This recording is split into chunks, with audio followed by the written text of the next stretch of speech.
Olá, tudo bem? Bem-vindo ao canal Ermira Cultura. Meu nome é Rosângela Chaves e ao lado de Rogério Borges, nós estamos começando mais um programa Dedo de Prosa, desta vez tendo como convidada a pianista, flautista e concertista Andréa Teixeira. Tudo bem, Andréa? Tudo bem, Rogério? Olá, Rosângela, tudo bem? Um prazer estar aqui novamente com todos os amigos da Ermira, agradecendo a presença da Andréa, que vai conversar com a gente aqui hoje. Obrigado pela presença, Andréa. Olá, bom dia a todos. É um prazer estar com vocês. Bom dia, Rogério. Bom dia, Rosângela. Muito obrigada pelo convite. Bom, é a gente que agradece a sua presença, Andréa. E antes da gente começar, eu quero pedir a quem nos assiste para que curta o nosso programa, se inscreva no nosso canal, isso é muito importante, não é? Também acione aí o sininho para poder receber os nossos vídeos, sempre quando a gente gravar novos vídeos, né, para vocês serem avisados. Isso é muito importante para que a gente possa ampliar o nosso alcance, não é? Bom, falando um pouquinho da Andréa, que a gente convidou hoje para falar da carreira dela, como eu disse no começo, a Andréa, ela é pianista, flautista, concertista, dona de uma extensa carreira como concertista, já se apresentou em vários locais no Brasil, também tem uma carreira internacional com apresentação tanto na Europa quanto nos Estados Unidos e aqui na América Latina. E a Andréa também se destaca como uma pesquisadora de música, não é? Ela é mestre em musicologia pelo Conservatório Brasileiro de Música, no Rio de Janeiro, e também, atualmente, ela é investigadora colaboradora do Centro de Estudos em Sociologia e Estética Musical da Universidade Nova de Lisboa. Bom, ela também já ganhou vários prêmios internacionais ao longo da sua carreira. Bom, é um currículo muito extenso, nessa breve apresentação não dá para falar tudo, mas a gente vai explorar ao longo da nossa conversa. Então, para começar, eu queria que a Andréa falasse um pouquinho como é que a música entrou na vida dela, né? E já começasse também a apresentar um pouco dessa trajetória tão rica. Mais uma vez, agradecendo a sua presença aqui, Andréa, eu passo então a palavra para você. Rosângela, muito obrigada. Obrigada, Rosângela. Obrigada, Rogério. É engraçado, né? Porque quando a gente sempre conversa sobre música informalmente, mas quando você pergunta e a gente pensa para falar sobre música, eu me emociono bastante. Porque é como se estivesse passando um filme, né? Na cabeça da gente. Eu lembro que a minha mãe, ninguém na minha família era músico, mas minha mãe sempre ouviu muita música. Então, eu ouvi crescendo, por exemplo, Nat King Cole e vários artistas brasileiros.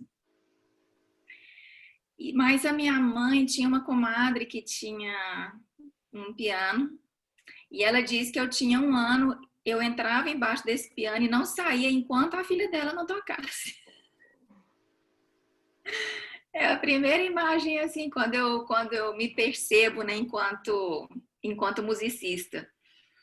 E com 3 anos, a minha mãe, que tinha estudado anteriormente, a gente não teve essa vivência com ela estudando acordeon, mas ela tinha estudado acordeon na adolescência.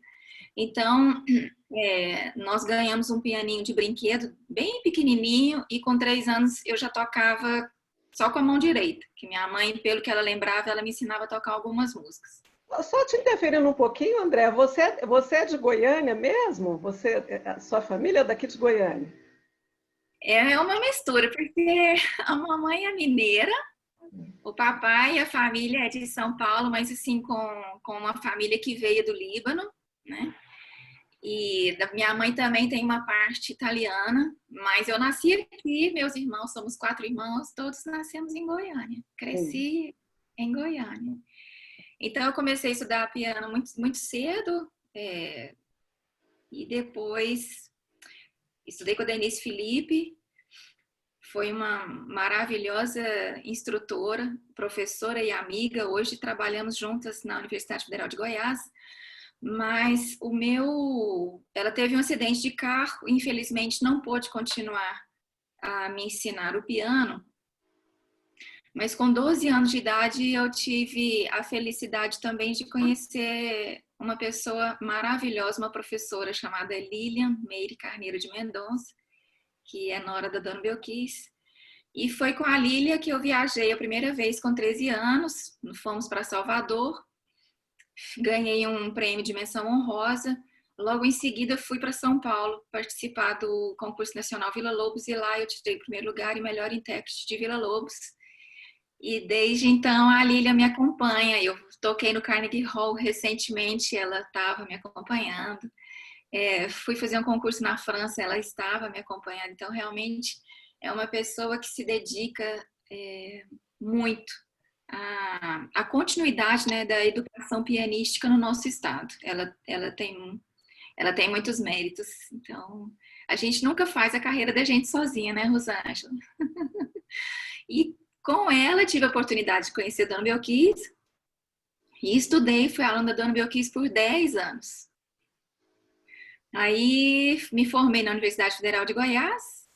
Depois eu fiz 2 especializações como musicoterapeuta, né? Trabalhei nessa área durante 5 anos, fui voluntária e ao mesmo tempo que eu fazia psicologia. E quando eu descobri a etnomusicologia e a pesquisa dos povos do Cerrado, né, idealizei um projeto chamado Sons do Cerrado, foi todo feito pela PUC. Era a menina dos meus olhos. Eu descobri no meio do mato com os reizeiros, né, com as pessoas, com os fazedores de cultura, uma outra parte, né, da música que a gente não consegue aprender na academia. Então, essa vivência me fez amadurecer muito mais e me complementou, com certeza, como intérprete, tanto como pianista como flautista. Sou muito grata a todos esses povos das tradições do nosso Brasil. Andréia, aqui em Goiás a gente tem uma tradição muito grande de musicistas, né? De grandes musicistas, de pessoas que tiveram grande relevância, né? A própria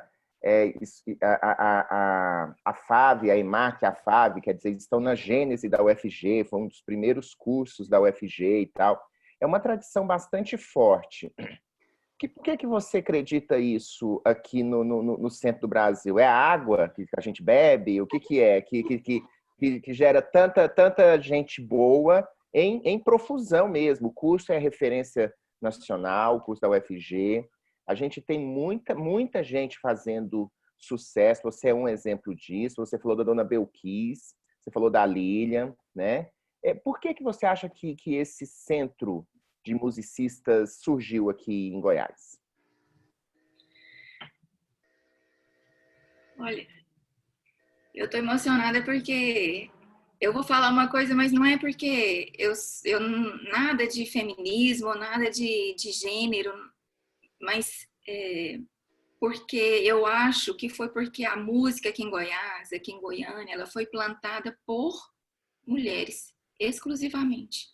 E eu acho que, em relação a isso, existe uma diferença entre você fazer uma carreira que você quer ganhar dinheiro e você plantar um objetivo que é feito com muito amor.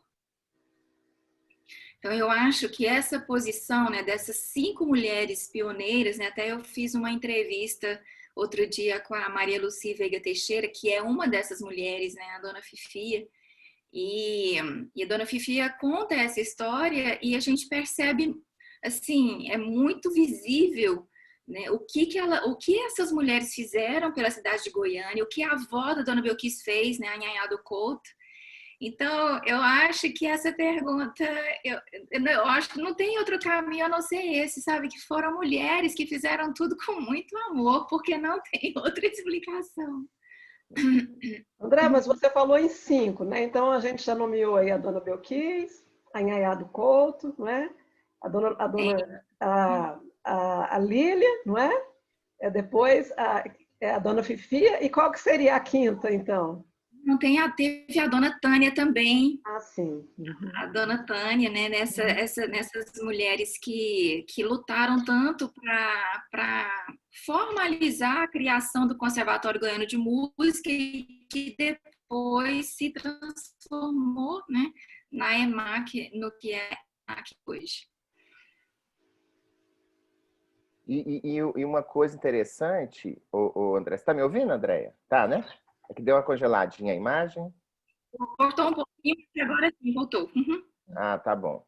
Uma coisa interessante, assim, é que, por exemplo, até a Rosângela estava presente no dia, a dona Belkis gostava de receber a gente na casa dela, o pessoal do Popular e tal. E um dia a gente estava lá na casa dela numa confraternização de final de ano, e de repente a gente vê a dona Fifia e a dona Belkis tocando juntas no piano, né? Quer dizer, é uma cena assim que é meio emblemática do que foi esse percurso, né? Que a gente pensa, por exemplo, nos cursos que fundaram a UFG, a gente tem isso que você falou, né? Iniciativas pessoais, primeiramente, seja no curso de Direito, seja no, né? Então, assim, de um curso de Letras. Então, a gente consegue ver esses pioneiros e essas pioneiras montando uma universidade mesmo, né? Quer dizer, agregando cursos, o conservatório, a escola de Direito, a Letras, a filosofia, agregando isso para que a gente tivesse uma universidade, né? Mas a gente sabe que a universidade passa por um momento complicado. Você, como professora de universidade, ainda mais da área de música, como é que você está avaliando este momento, Andréia? Assim, quais são os grandes desafios e as dificuldades que a academia enfrenta nesse momento? Eu vou para o início da sua pergunta, Rogério. Isso é interessante também a gente nomear que a faculdade de música, principalmente, nós falamos da Nhanhá do Couto, é uma celebração em termos de comemoração mais antiga que acontece dentro de uma universidade federal no Brasil. É a comemoração Nhanhá do Couto. E também a gente pode falar que isso se deve ao fato de que todos os diretores da escola de música até hoje foram mulheres, a não ser o Eduardo Meirinhos, que está na sua segunda gestão, né? Então, eu acho que as mulheres também pegam essa luta para continuar homenageando, né, a quem de direito se deve, né? Mas o meu cargo na universidade, apesar de ser didático, o meu cargo é de pianista, né? Eu faço música de câmara com todos os alunos de instrumento da escola de música. Então, é uma atividade assim, muito, muito pesada. Nós somos apenas 3 pessoas que trabalham nesse sentido para atender toda a universidade. E um momento assim que eu acho que é primordial, no meu ponto de vista, o governo ele quer continuar, né, na pandemia a sua gerência, né, de casa do saber, de transmissão de conhecimentos. Mas, por outro lado, a gente tem aí um percentual de alunos de baixa renda, que a gente pode colocar aí de um modo geral no Brasil todo de 70%, que não tem condições de acesso à internet. Eu colocaria, sabe, como uma dificuldade maior de continuidade desse ensino, o alcance desses alunos, né, que é muito sério. E o segundo lugar, nós mesmos, como educadores, de acharmos plataformas e maneiras de continuarmos ensinando da melhor maneira possível. E isso, com certeza, Rogério, é uma questão muito delicada, porque várias áreas têm as suas especificidades, não é? E como a gente que trabalha com a música, que é a prática, né? Principalmente no meu caso, que faço muito música de câmara, a gente não tem condições de chegar ao nível, por exemplo, né, de tocar junto com o aluno nesse período de pandemia. A gente não pode chegar perto, né? Principalmente do cantor ou do instrumento de sopro, sabe? Que ele toca ali um trompete, ele toca um trombone, a clarineta. O cantor, ele projeta, né, tudo que está dentro do organismo dele. Então, isso é muito sério. Vou dar um exemplo aqui, uma orquestra famosa de São Paulo, agora recentemente, fizeram todos os testes, eles se encontraram, não tinha ninguém contaminado, e depois de 4 dias de encontro, 10 contaminados com Covid. Né? Então, é realmente uma questão muito séria, e nós estamos buscando formas de sanar esses problemas. Para as matérias teóricas, eu acho que isso fica mais fácil, né, da parte nossa, né, do educador. Mas para quem tem que se resvala aí nessa parte prática, a gente fica muito ansiosa e receosa, né, de como a gente vai lidar com essa situação. Andréia, eu tenho visto que vocês, assim, na universidade, estão procurando, assim, criar projetos, né? Usando a internet, nessa pandemia, para, inclusive, até se aproximar mais do público também, não é?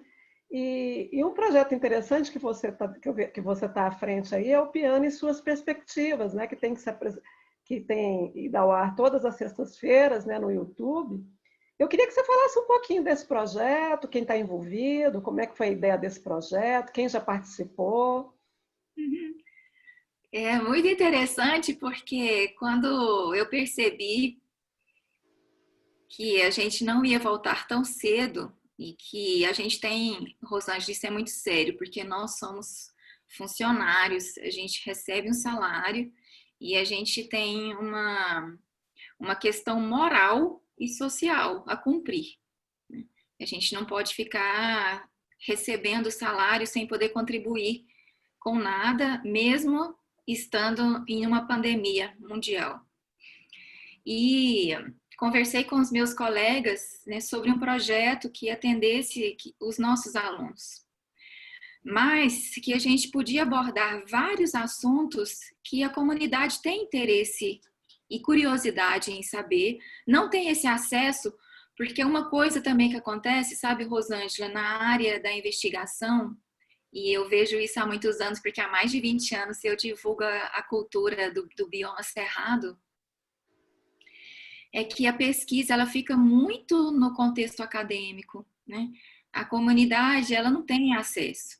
Então, partindo do princípio de todas essas questões, montei esse projeto, né? E participam desse projeto a Maria Caroline Porto e o Sérgio de Paiva, que também tem o mesmo cargo que o meu na UFG, na EMAC, juntamente com o Pablo Lisboa, que é o coordenador da reitoria digital da UFG, e tem feito assim um trabalho excelente, porque desde que a pandemia começou, todas as colocações que a universidade, né, tem que se posicionar e tem sido pela internet. Então, começamos esse projeto para divulgar não apenas o piano, né, que é o Piano e Suas Perspectivas, mas essas perspectivas abrangem a música, a sociedade, a cultura, e tem sido muito rico e muito diversificado, né? Entrevistei o André Oliveira, por exemplo, que trabalhou com a orquestra de Israel, com o Zubimeta. Ele pôde contar como é que funciona, né? Toda uma parte de produção, por trás do palco, o que você tem que lidar com os artistas, né? Entrevistei uma pessoa, assim, também muito conceituada no mundo todo da área da investigação, tanto da musicologia como da etnomusicologia, que é o Alejandro Madrid. Ele é professor convidado da Universidade de Harvard e ganhou já os maiores prêmios, né, de musicologia e de etnomusicologia. Eu tenho já vários convidados confirmados. A próxima sexta-feira é o Dr. Alejandro Iglesias Rossi, que ele é o representante da música da Unesco na América Latina. Então, assim, e várias outras personalidades, não só do Brasil, como do mundo. Então, esse projeto, ele tem alcançado um público, assim, muito bom. A Graciela Olibari, por exemplo, que é uma compositora argentina, pianista maravilhosa. No dia da entrevista dela, tivemos 6 países assistindo ao vivo, né? Então, isso é muito... Eu acho que não é um trabalho meu, né? Se esse trabalho acontece é porque eu tenho, assim, nós temos pessoas, assim, super capacitadas, né, que podem passar informações. E, no final das contas, a gente está dando esse retorno social e moral, né, que a sociedade precisa. Então, está sendo muito, muito gratificante. E, André, uma coisa interessante, você citando o projeto que você integra, a pandemia, com todas as suas catástrofes, suas perdas, suas tragédias, seus prejuízos, ela, paradoxalmente, trouxe essa possibilidade de você ter uma relação mais estreita com pessoas que estão mais distantes. E o que parecia, quer dizer, o ferramental já estava aí, mas não era explorado da maneira como a gente teve que aprender a explorar de uma forma até meio abrupta, né? Meio inesperada. Mas que me parece que fará parte agora do que a gente pode chamar de novo normal, né? Quer dizer, essa ligação distante, mesmo que distante geograficamente, mas que reúne as pessoas nesse ambiente virtual. Você acha que isso também vai mudar a cara do ensino universitário? Você acha que essas transformações que a pandemia nos impôs, elas chegaram para ficar e, de alguma maneira, elas vão ser incorporadas à rotina universitária? Eu acho isso muito interessante, sabe, Rogério? Porque eu acho que esse novo normal, ele veio para ficar. E um dos motivos mais importantes é a acessibilidade. A pessoa, por exemplo, eu tenho assim vários alunos que nunca puderam participar, por exemplo, de um curso em um outro país. Eles estão tendo essa oportunidade agora, principalmente porque as pessoas estão na pandemia sem dinheiro. Vários workshops e várias masterclasses elas abriram ao público gratuitamente. Então eu acho que isso foi o primeiro link assim que essa plataforma nos deu, sabe, a acessibilidade. E isso é muito importante porque o dinheiro ele realmente ele limita, sabe, várias questões no processo de aprendizagem, no processo de conhecimento de uma maneira geral de uma comunidade, né? Então, agora falando assim do meu trabalho especificamente, né, que a gente está tendo que achar fórmulas, e eu tenho medo que isso continue, o processo de música de câmara, como é que a gente vai fazer isso? Então, nós tivemos algumas reuniões, por exemplo, e uma das formas encontradas é que a gente faça uma gravação, o pianista, para depois o músico estudar com ela e depois ele poder fazer uma edição, né, dessa gravação. E isso é muito prático, sabe, Rogério? Existe no mundo inteiro há muito tempo o tal do playback. Alguém quer fazer, mas aí a pessoa tem que comprar, ela tem que pagar, né, os direitos, o que a pessoa gravou. Nos Estados Unidos você acha assim uma gama para os músicos assim, é infinita, sabe? Essa parte de acompanhamento tanto de orquestra como de piano, que o músico pode, igual como se fosse um karaokê, sabe? Então eu acho, mas isso agora é uma forma da gente trabalhar, mas eu acho assim perigosa da gente continuar, né? Porque isso pode virar um normal e que a gente não tem esse domínio de fazer arte virtual da maneira que ela deve ser feita, né?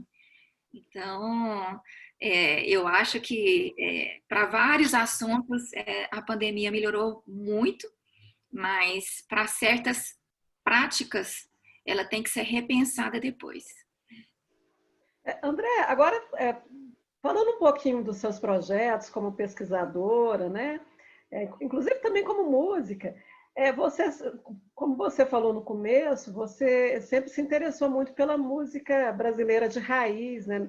Você falou desse projeto dos Sons do Cerrado, né? Você tem um livro publicado sobre Folia de Reis, né? Também pelo que eu sei do seu dos seus projetos como pesquisadora lá na Universidade de Lisboa, também é nessa área da música popular, não é? Eu queria que você falasse um pouquinho desse seu projeto, tanto como pesquisadora como divulgadora, porque você também atualmente você tem o Dueto Brasil, não é, que é ao lado do violeiro e cantor Marcelo Linhas, né? E tem um outro projeto também, que é o de divulgação da música luso brasileira, da música de salão luso brasileira, com o Alberto Pacheco. Então, eu gostaria que você falasse um pouco agora dos seus trabalhos nessa área. Uhum. Bom, o projeto Sons do Cerrado, ele iniciou com uma pesquisa que eu fiz em 1998. Eu comecei mapeando o oeste da Bahia e vou explicar por quê. O oeste da Bahia, Rosângela, ele ainda é cerrado e tem muita coisa parecida com a nossa região aqui. Mas existia na época, existe ainda, mas hoje, lógico, ela está assim muito diferente, né? Uma cidade chamada Correntina, não sei se vocês conhecem, passa o Rio Corrente, que é lindo no meio da cidade, e ela é rota para quem sai de carro de Goiás até o Nordeste. Então, tive possibilidade, porque eu assisti uma entrevista na época, Rosângela, eles tinham descoberto a ossada mais antiga das Américas aqui em Serranópolis, né? E eu fiquei encabulada com aquilo e eu quis fazer uma pesquisa sobre instrumentos musicais encontrados em escavações, né? E fui conversar com esse antropólogo que achou essa ossada para falar sobre isso. Ele falou, olha, aqui ainda é muito difícil porque para se achar um instrumento assim, você precisa de uma terra muito específica, né? E me apresentou, então, algumas fitas de gravações em fita de rolo que ele tinha de músicas de Folia de Reis gravadas no oeste da Bahia na década de 60. E eu fiquei impressionada com aquilo porque ele tinha também gravações em fita cassete da década de 80.